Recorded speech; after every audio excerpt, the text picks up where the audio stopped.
Hello everyone, मेरा नाम है तनिष और आज की वीडियो में हम बात करेंगे man in the middle attack के बारे में, या जिसको हम एआरपी स्पूफिंग अटैक भी कहते हैं। मैं बताऊंगा कि ये क्या है, इसे कैसे यूज़ करते हैं। आपको मैं इसकी पूरी डिटेल इन्फॉर्मेशन दूंगा। आपको समझाऊंगा कि एक हैकर इसे कैसे परफॉर्म करता है, क्या प्रोटोकॉल यूज़ करता है। आपको पूरा एक इसका बैकग्राउंड कंसेप्ट दूंगा। और ये जानना बहुत ज़रूरी है, क्योंकि अगर आप एक अटैक के बारे में बिना जाने हुए उसे परफॉर्म करते रहोगे कोई भी टूल की मदद से, तो आप एक डम हैकर बन जाओगे। इन फ्यूचर अगर आपको खुद वो अटैक इम्प्लीमेंट करना पड़ा, अगर आपको वो अटैक खुद बनाना पड़ा, तो आप नहीं बना पाओगे। इसलिए कोई भी अटैक हो, उसका बैकग्राउंड कंसेप्ट जानना बहुत ज़रूरी होता है कि वो कैसे वर्क करता है, उसके पीछे क्या हो रहा है। So let's get started. अब बात करते हैं कि ये अटैक होता क्या है।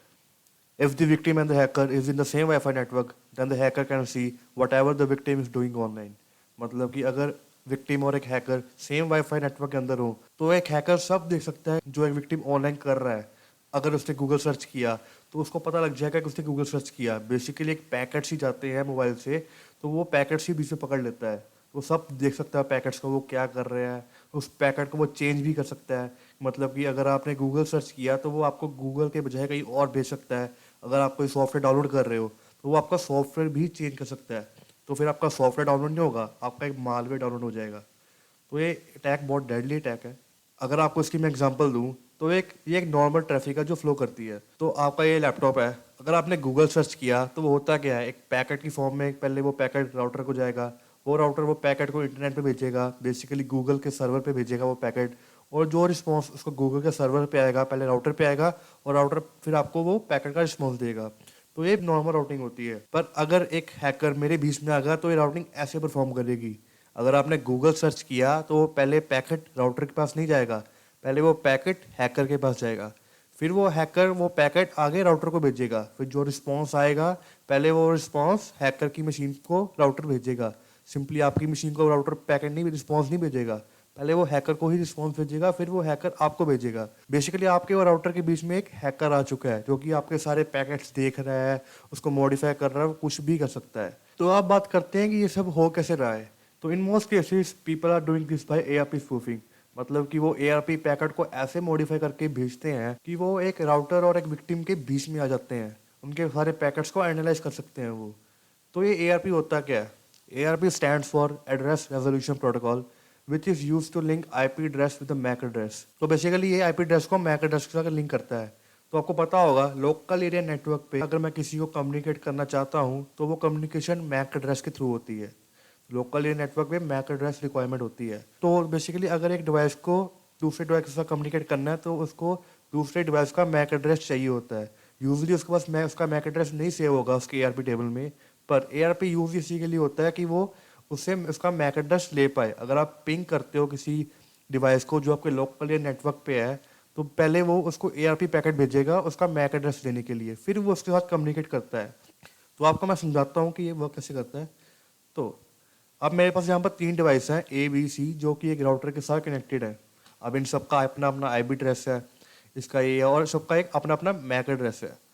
तो अगर मेरे को ए को बी के साथ कम्युनिकेट करना है, तो जैसे मैंने बताया कि लोकल एरिया नेटवर्क पे कम्युनिकेशन मैक एड्रेस के थ्रू ही होती है। तो मेरे पास इसका मैक एड्रेस नहीं होगा यूजली।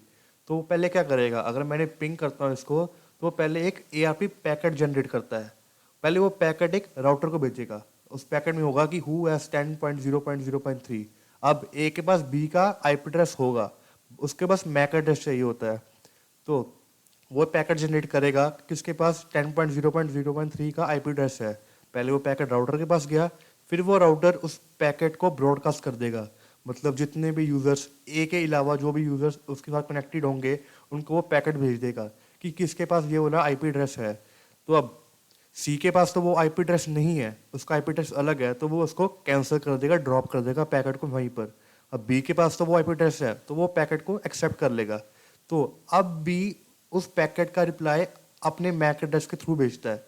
अब बी अपना मैक एड्रेस भेजेगा राउटर को, उसके बाद राउटर उस मैक एड्रेस को ए के पास भेजेगा। तो इसके बाद अब ए को पता लग चुका कि उसका मैक एड्रेस क्या है, तो फिर वो उसके साथ इजीली कम्युनिकेट कर सकता है। तो ऐसे यूज होता है एआरपी का काम। अगर मैं आपको यहाँ पर दिखाऊं, अब अगर यहाँ पर सर्च करता हूँ मैं CMD, कमांड प्रॉम्प्ट खोलता हूँ, या फिर जो लोग लिनक्स यूज करते हैं वो टर्मिनल खोल सकते हैं। अब यहाँ पर सर्च करता हूँ ARP-A, तो ये मेरा ARP टेबल्स है। अब देख सकते हैं 192.168.1.1 ये मेरे राउटर का आईपी एड्रेस है जो कि इसके मैक एड्रेस के साथ लिंक हुआ पड़ा है। तो मतलब कि अगर मैं गूगल सर्च करता हूँ तो इसके पहले ही पता है कि इसने पैकेट इसको भेजना है, क्योंकि ये इसका डिफ़ॉल्ट गेटवे होगा और उसके पास पहले से एंट्री सेव है उसके मैक एड्रेस की। तो वो हर बार उसको एआरपी पैकेट नहीं भेजेगा, तो वो सिंपली इसको ये पैकेट इस मैक एड्रेस से भेज देगा। तो अब देख सकते हैं मेरे पास कोई और तो ये एंट्री यहाँ पर है नहीं। तो अगर मैं पिंग करता हूँ अपने मोबाइल को तो उसका आईपी एड्रेस है 192.168.1.6। तो मैंने पिंग किया, पहले ही एआरपी पैकेट भेजेगा। अब मेरे को रिप्लाई आ रहा है पिंग का। अब अगर मैं दोबारा करता हूँ ARP-A तो देख सकते हैं 1.6 की भी एंट्री सेव हो चुकी है जो कि उसका मैक एड्रेस है। तो उसने पहले ARP पैकेट भेजा, फिर उसने उसके बाद ICRP पैकेट भेजा पिंग के लिए।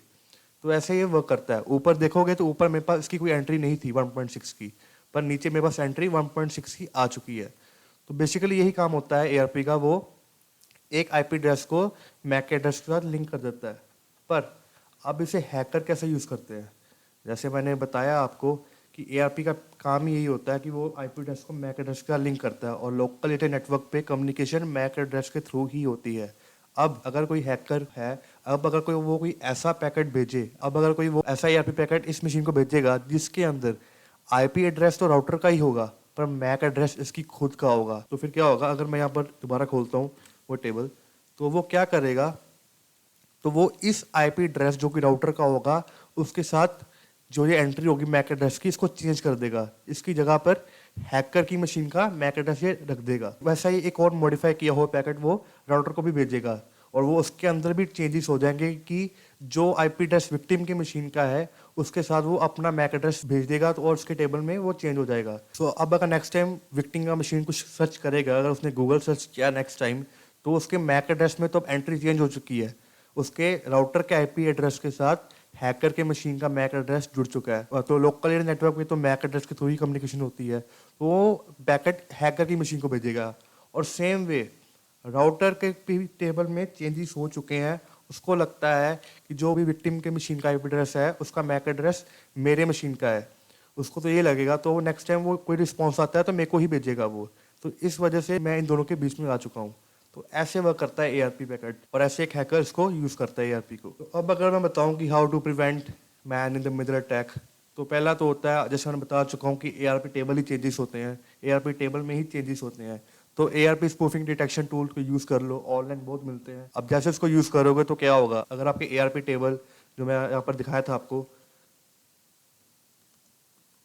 अगर इसकी टेबल में कोई एंट्री चेंज होती है, अगर मेरे राउटर के आईपी एड्रेस के साथ कोई मैक एड्रेस की चेंजेस होती है तो वो हमको साथ में डिटेक्ट कर देगा। तो आप ARP spoofing detection tool use कर सकते हैं। दूसरा है HTTPS एवरीवेयर एक्सटेंशन। उससे पहले मैं आपको बात बताता हूँ, इसका एक ड्रॉबैक भी है कि ये बस HTTP वेबसाइट्स पे ही वर्क करेगा। वर्क तो दूसरे पे भी कर देगा पर बेसिकली आपको काम HTTP वेबसाइट्स पे ही आएगा। क्यों? क्योंकि आप एक पैकेट ही पकड़ रहे हो। तो HTTPS में पता ही है आपको, सारे पैकेट इंक्रिप्टेड होते हैं उसमें। तो बीच में अगर आप पैकेट देख भी रहे हो उसका तो आपको कुछ समझ नहीं आएगा क्योंकि वो उसमें हर एक चीज़ इंक्रिप्टेड होगी।